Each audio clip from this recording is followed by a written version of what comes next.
Au JO du jour, vers la fin du visa. Entrepreneur et profession libérale. Publication de la liste de documents requis pour obtenir un avis sur la viabilité économique d'une activité non salariée. Elle était attendue depuis 1 an par les étrangers qui exercent une activité libérale. R 421-9 CCDA, entrée en vigueur en juin 2025. Plusieurs documents sont classiques et sans difficulté.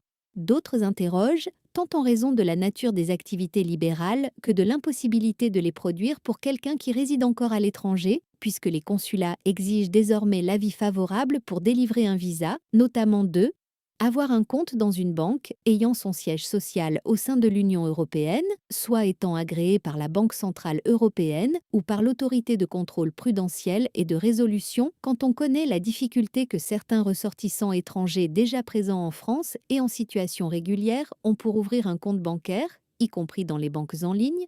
On imagine pour ceux basés hors UE et sans visa. Justifier de l'occupation régulière ou future de locaux affectés à l'exercice de l'activité. De nombreuses activités ne nécessitent pas de locaux dédiés. Conseils, IT, formation, etc.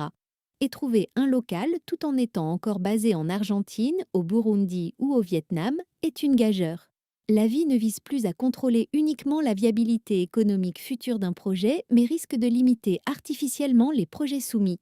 Que pensez-vous de cette vidéo? Partagez vos commentaires et updates. Et avis.